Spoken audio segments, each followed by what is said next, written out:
शक्तियाँ आ गई। घर घर में होती है जिनकी पूजा, घर घर में होती है जिनकी पूजा, चेतन में वो देवियाँ आ गई, चेतन में वो देवियाँ आ गई, शिव शक्तियाँ आ गई। धरती पे शिव शक्तियाँ आ गई।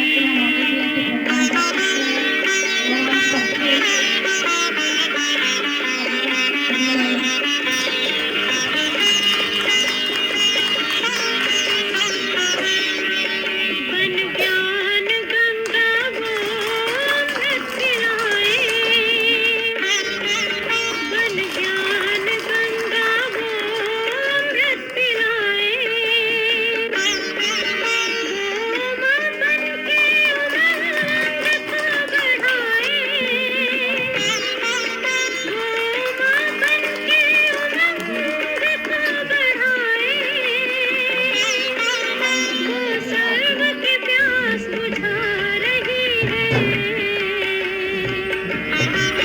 वो सर्व की प्यास बुझा रही है। शिव शक्तियाँ आ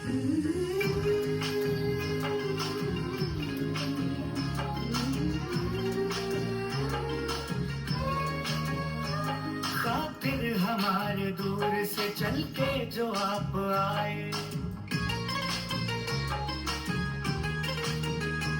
खातिर हमारे दूर से चल के जो आप आए, स्वागत है दिल से आपका, स्वागत है दिल से आपका, तशरीफ आप लाए, स्वागत है दिल से आपका।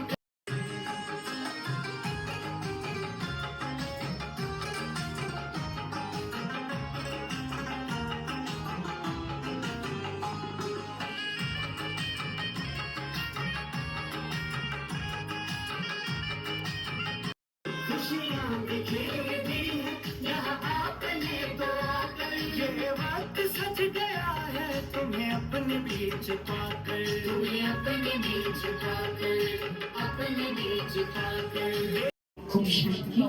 उसके हम डॉक्टर के पास, वैद्य के पास जाते हैं, है ना। वैद्य क्या करता है, हमको नाड़ी देख के हमारी बीमारी बताते हैं। तो ऐसे ही परमात्मा भी वैद्यनाथ है, जो हमारी आत्मा, जैसे हम सामने जाते हैं भगवान को हमारी प्रॉब्लम समझ में आती है और वो हमारी उस प्रॉब्लम का वो सॉल्यूशन करते हैं। हम आत्माओं को ये मेडिटेशन की मेडिसिन देते हैं, जिससे हमारे अंदर जो पुराने से पुराना विकार है ना। आप देखिए हमारे अंदर बहुत सारी हैबिट बहुत पुरानी है, तो वो परमात्मा हमारे अंदर से निकालने के लिए आए हैं, इसलिए हम उनको वैद्यनाथ भी कहते हैं। तो परमात्मा के ये जो भी नाम है, दुनिया में शिवलिंग के 108 नाम है, उन 108 नाम जो है वो परमात्मा के कर्तव्यों का ही यादगार है, ठीक है। इसीलिए ही हम उनकी शिव जयंती मनाते हैं, क्योंकि परमात्मा इस धरती पर आकर ऐसे कर्तव्य कर। इसलिए आप देखिए नॉर्मली भी हम जब दुखी होते, परेशान होते हैं, है ना, तो हमको किसकी याद आती है? तब कोई परिवार का संबंध याद नहीं आता, भगवान याद आता है, वो दुख में याद आता है। क्यों याद आता है? क्यों याद आता है? दुनिया में हमको उसकी याद तभी आती है, किसी की याद तभी आती है जिससे हमें कुछ कभी मिला था। तो ऐसे ही परमात्मा ने भी हमको सुख दिया था, शांति दी थी, शक्ति दी थी, इसीलिए हमको परमात्मा की याद आती है इन सब चीजों के साथ, है ना। क्योंकि उन्होंने कभी ये कर्म किए हैं, उसी के कारण तो उसको पुकारते हैं, भगवान आओ और आकर के हमारे दुख हरो, हमको शांति दो, शक्ति दो।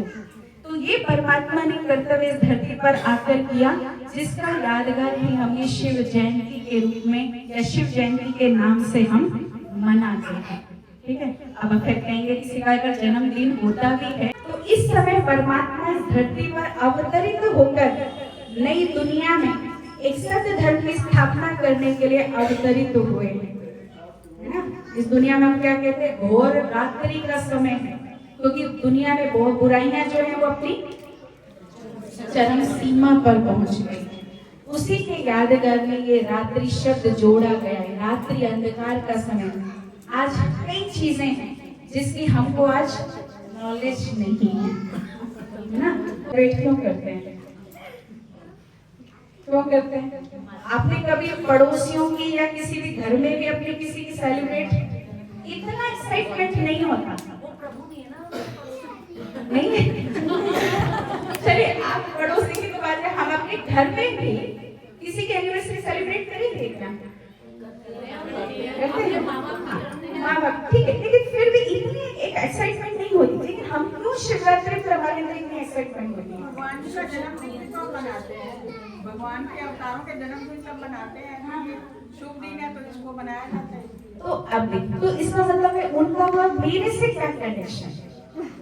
मेरे से क्या कनेक्शन? उसमें अच्छी भावनाएं आती है, कुछ भी ऐसा अच्छा सेलिब्रेट तो वो तो फिर तो हमको डेली मनाना चाहिए, मनाना डेली चाहिए, है ना? भाव में रहना चाहिए, भगवान के साथ जुड़ना। कहानी है कि इस समय हम आत्मा रूपी पार्वती को शिव परमात्मा आकर अपना बनाते हैं, है ना? क्योंकि हम इस दुनिया के रहने वाले तो नहीं है, उस पार वतन से इस धरती पर आए तो उससे दूर हो गए थे। अब परमात्मा आकर के हमको फिर से अपना बनाते हैं, है ना? और उस अपना बनाने के यादगार में ही हम ये शिव और पार्वती का इस तरह से विवाह दिखाया है, माना उनका आपस में आत्मा और परमात्मा का ये मिलन दिखाया है। ठीक है, संगम का समय, इसलिए आजकल के कुंभ मेला लग रहा है। देखिए ये चोला हमारा स्त्री और पुरुष का चोला है, ड्रेस है। आपने सुना ना अर्जुन ने भी बीच में क्या हुआ, एक लेडीज की ड्रेस भी पहनी थी। तो ये आत्मा, इसलिए हमको ये बहुत जरूरी है समझना सबसे पहले कि ये शरीर हमारा ना चोला एक ड्रेस है, कॉस्ट्यूम है। हमने लेडीज की कॉस्ट्यूम पहनी और भाइयों ने भाइयों की कॉस्ट्यूम पहनी है, लेकिन एक्चुअल में तो हम कौन है? आत्मा ही आत्मा है। आत्मा सब में एक है, मतलब वो परमात्मा, इसलिए आत्मा को सजनी ही कहा गया। तो हम सब आत्मा, भाई भी उस परमात्मा शिव के साजन ही हैं और हम सब भी उसकी सजनियां हैं, भाई भी सजनियां ही हैं। ये तो हम बॉडी कॉन्शियस में आने के कारण समझते हैं वो भाई और हम बहनें हैं, ये तो कॉस्ट्यूम है, लेकिन है तो हम सब आत्मा। इसीलिए कहा ये तो हमने आपको एक बहुत छोटी सी चीज बताई है। इससे पहले भगवान को जानने से पहले, इस दुनिया में भी कहते हैं परमात्मा को जानने से पहले आत्मा का ज्ञान जरूरी है। इसलिए दुनिया में कहते हैं आत्मा के ज्ञान बिना परमात्मा मिलता नहीं। जब तक खुद को नहीं जानेंगे उस परमात्मा को नहीं जान सकते। इसलिए पहले हमें अपने आप को जानना बहुत जरूरी है। इसलिए हमारे ब्रह्मा कुमारी इसमें 7 दिन का एक बेसिक कोर्स होता है, जिसमें हम शुरू कर दिया कि मैं माँ हूँ और मैं क्या हूँ, बहन हूँ। परमात्मा यही चीज हमें यहाँ पर आकर ज्ञान देते हैं। ज्ञान ही है सबसे पहले। फिर किस चीज का यादगार है? हम कौन है सब? वास्तव में हम सब कौन है? एक आत्मा है। इस चीज का यादगार। और शिव का जो जन्म कहा जाता है, आप देखो हम ऐसे शुभ पवित्र स्थान पर बैठे हैं। आप शायद मंदिर की यात्रा भी देखी होगी कईयों ने।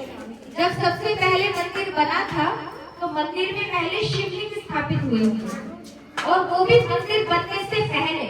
मंदिर बनने के बाद आज आप भी देखो, अगर जब मंदिर बनता है शिवलिंग को दरवाजे से नहीं छत से उतारते हैं। आप कभी भी देखना, भक्ति में एक रस्म है, हमारे पंडित जी बैठे हैं, शायद उन्होंने देखा, देही रूपी बंधन में नहीं बन रहे हैं। इसीलिए, और दूसरा शिवलिंग को हमें ओपन स्थान पर रखा होता है, कभी भी उसको किसी भी चीज में बांध कर नहीं रखा जाता है। तो ये सिद्ध करता है कि भगवान देहधारी नहीं है। परमात्मा, भगवान का अर्थ है भूमि, गगन, वायु, आकाश, नील। 5 तत्वों के प्रभाव से जो मुक्त है वो है भगवान। भूमि, वायु, आकाश, गगन और नील, जो 5 तत्वों के प्रभाव से जो परे है वो है भगवान। तो परमात्मा इन 5 तत्वों के बंधन से ही फ्री कराने के लिए शिवरात्रि हम दुखी और परेशान होते तो भगवान के सामने जाके क्या बोलते? दो। लेकिन अगर सुख शांति की हमारे जीवन में विधियां नहीं है तो हम जीवन में सुख शांति ले सकते हैं? पानी नहीं होता ना दूध होता है, मिक्स करके चढ़ाते हैं। एक्चुअल में परमात्मा जो भी सृष्टि, और जब कोई चीज समझ आती है चढ़ाए, उसको अर्पित करते हुए धारा के रूप में अर्पित करते हैं। उस धारा को फील करें कि परमात्मा वो सुख और शांति क्या कर रहा है अपने अंदर, हमारे अंदर भर रहा है। ये विशेष रूप का अनुभव जो परमात्मा हमको समझाते हैं कि आप उससे भरे तो आपके अंदर आप एक सुख शांति आ जाएगी, और जब सुख शांति आएगी आपके कर्मों में जाएगी, आपको किसी से सुख शांति मांगने की जरूरत नहीं।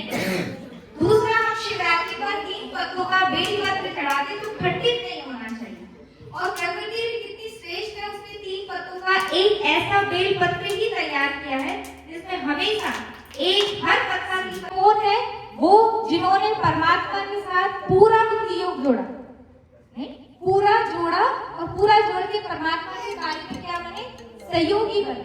तो हमें भी क्या करना है, परमात्मा के साथ अपना कनेक्शन जोड़ना है, और परमात्मा के क्या काम में क्या करना है, भगवान से मांगना है या भगवान को मदद करना है। उसके बच्चे तो उसको बच्चा जो मदद करता है वो बड़ा होता है या मांगने वाला बड़ा होता है? मांगने वाला बड़ा होता है या देने वाला बड़ा होता है? और अभी अपने आप को फ्री कीजिए।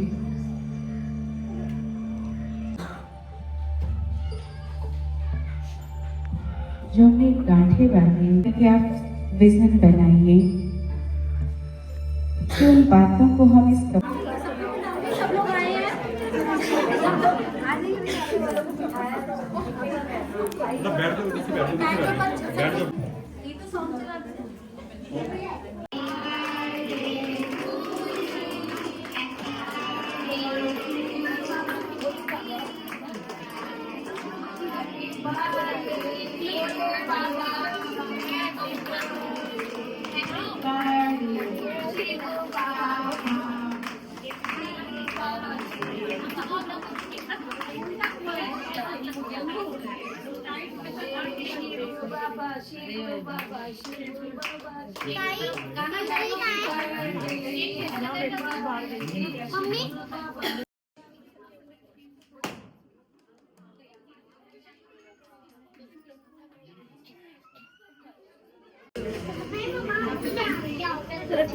क्या करूं? अच्छा है।